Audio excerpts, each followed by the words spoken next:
చెప్పాలి కదా నాకు. అంటే ఆరోగ్యం ఎలా ఉంది ఇవన్నీ అంటే కారణాలు ఏంటి అని అంటుండే మన వాళ్ళు ప్రేమతో నా భుజాలు లాగేశారు. సో నాకు లాస్ట్ 2-3 ఇయర్స్లో ఏమైందంటే ఎలక్షన్ ముందు నుంచి కూడా 1 ఇయర్ ముందు నుంచి కూడా తిరగటం వల్ల ఒకటి కరోనా టైంలో నాకు ఈ కరోనా రావడం, ఒకటి ఈ లంగ్ ఇన్ఫెక్షన్ పోలేదు, అలా ఉండిపోయింది అదొకటి. తర్వాత ఈ దుమ్ము ధూళిలో తిరగటం వల్ల అది లోపల ఒక ఈ సైనస్ ప్రాంతాల్లో చాలా కరుడుగా హార్డ్ అయిపోయింది, ఆ డస్ట్ బాల్ అయిపోయింది. అందుకని ఇక్కడ వాచిపోయింది, నాకు అర్థమైంది కదా చాలా కాలం. ఆ తర్వాత ఇంకా ఒక సైడ్ ఒక రోజు సడన్గా ఎడ్జ్ మన ఏమంటుందని ఎక్స్టెండెడ్ విషన్ కనిపించలేదు ఒకరోజు. సో అందుకని అన్ని ప్రోగ్రామ్స్ మన అంజబాబు గారి భీమవరంలో ప్రోగ్రామ్ ఉన్నా కానీ క్యాన్సిల్ చేసి హైదరాబాద్ తిరిగి రావడానికి దాదాపు 1 నెల పట్టింది రావడానికి. అలాగే మిగతా వచ్చాం కదని చెప్పి ఏంటంటే ఇబ్బందులు ఉన్నాయి అన్నీ చేయించుకుంటే ఈ 2 భుజాల మధ్య కూడా టేర్ వచ్చేసింది.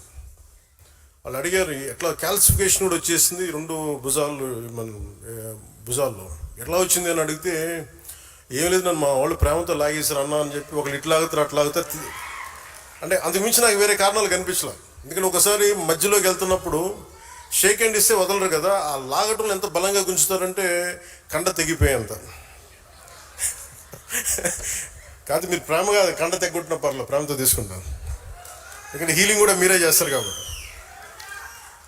సో ఫర్దర్గా అన్నీ బాగానే ఉన్నాయి. కానీ అలాగే చాలా సందర్భాల్లో కొంచెం వేరంటేరు ఉంటుంది కదా, ఇన్ని జీవితంతో బతికిన తర్వాత ఆ స్పైనల్ ఇష్యూస్ ఉన్నాయి, కంప్రెషన్స్ ఉన్నాయి, ఒక 10 to 11 కంప్రెషన్స్ ఉన్నాయి, డిస్కంప్రెషన్స్.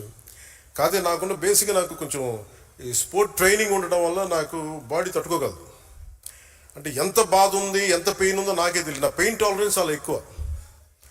అంటే లోపల తెగిపోయినాగా నాకు అర్థం కాదు, ఏదో ఇబ్బందిగా ఉంది ఇలా అనుకుని వెళ్ళిపోతూ ఉంటాను. తర్వాత టోటల్గా 2.5 inches ఎలా కదులుతున్నావు అంటారు డాక్టర్స్. సో ప్రస్తుతానికి అన్నీ బాగానే ఉన్నాయి. I'll make sure with all your blessings I'll be all right. నా కోసం ప్రార్థించిన మీ అందరికీ కూడా పేరు పేరున ప్రతి ఒక్కరికి నా ధన్యవాదాలు. మీరు కాకపోతే ఇంకెవరిని ప్రేమిస్తాను నేను. అలాగే దీని తర్వాత అంటే కొంచెం ఒక 4 అంశాల మీద మాట్లాడుతాను. ఒకటి పార్టీ స్ట్రక్చర్ మీద. ఒక పుష్కర కాలం తర్వాత 12 సంవత్సరాలు తర్వాత పార్టీ స్ట్రక్చర్ ఎలా ఉండాలి, ఇది ఇప్పుడు పెట్టుకుంది కాదు. 2007లో ఇందాక మన తెలంగాణ నుంచి వచ్చిన ఇక్కడ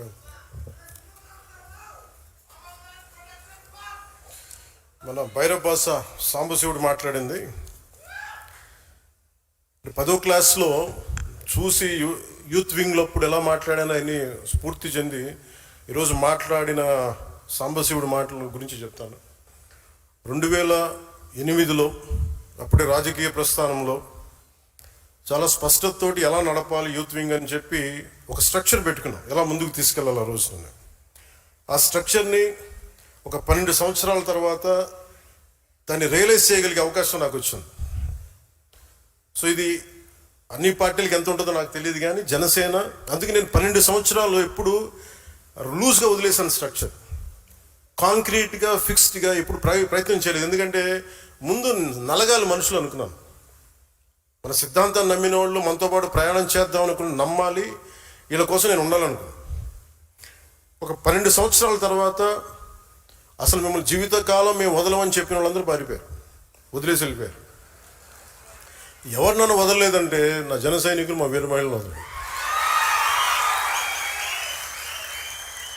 సో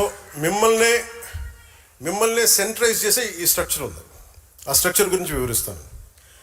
మూడోది, మీరు బాధ్యతలు వహించబోతున్నారు కాబట్టి మీకు ఐడియాలజీ 7 సిద్ధాంతాలని కొంచెం భారం అవ్వచ్చా వినడానికి, కొంచెం ఓపికగా ఉంటే భవిష్యత్తులో మీరు దీన్ని ముందుకు తీసుకెళ్ళడానికి అవకాశం ఉంది.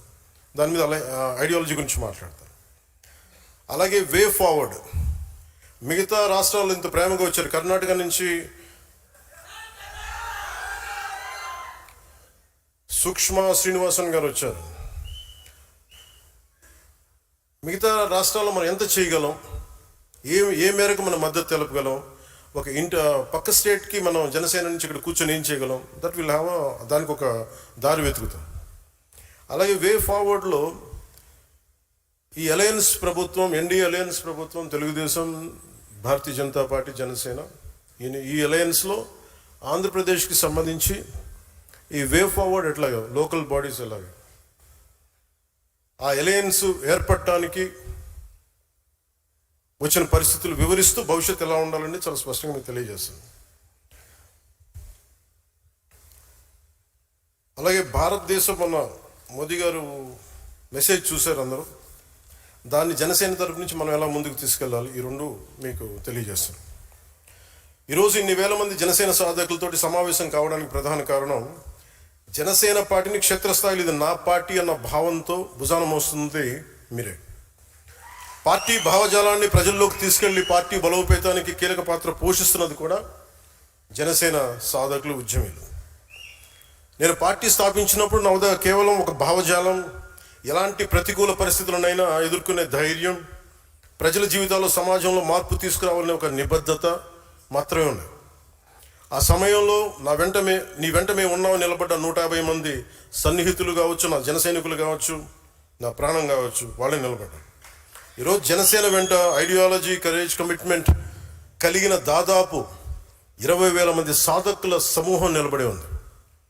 దాదాపు 21.5 లక్షల పైగా జన సైనికులు, వీర మహిళల్ని ఉద్యమ సభ్యులుగా చేర్చి ఒక్కడిగా ప్రారంభమైన జనసేనని ఈ రోజున 21.5 lakhsతో బలమైన జన సైన్యంగా తీర్చిదిద్దడంలో మీ పాత్ర చాలా కీలకం. కేవలం ఆంధ్రప్రదేశ్, తెలంగాణనే కాకుండా తమిళనాడు, కర్ణాటక, కేరళ, మహారాష్ట్ర, ఒరిస్సా, ఉత్తరప్రదేశ్ రాష్ట్రాల నుండి కూడా దాదాపు 10,000 మంది పైగా ఉద్యమి సభ్యత్వం తీసుకున్నారు. జనసేన భావజాలం ఒక్క తెలుగు రాష్ట్రాలకి పరిమితం కాదు, మనది జాతీయ సమగ్రత, జాతీయ భావాలున్న పార్టీ. అందుకే ప్రతి ప్రాంతం నుండి మనకి ఆదరణ లభిస్తుంది. ఒక వ్యక్తికి పార్టీ సభ్యత్వం ఇచ్చి అతన్ని పార్టీ భావజాలం వైపు ఆకర్షించాలంటే ముందుగా మీలో బలమైన నాయకత్వపు లక్షణాలు ఉండాలి. మీలో ఆ లక్షణాలు ఉన్నాయి కాబట్టి ఈరోజు జనసేన పార్టీ కేవలం నాయకత్వంపై ఆధారపడకుండా సంస్థాగతమైన బలమైన జన సైనిక సమూహంతో ఎదిగే పార్టీగా అవతరించింది. అందుకే మిమ్మల్ని సాధకను పిలవాలని నిర్ణయించుకున్నాను.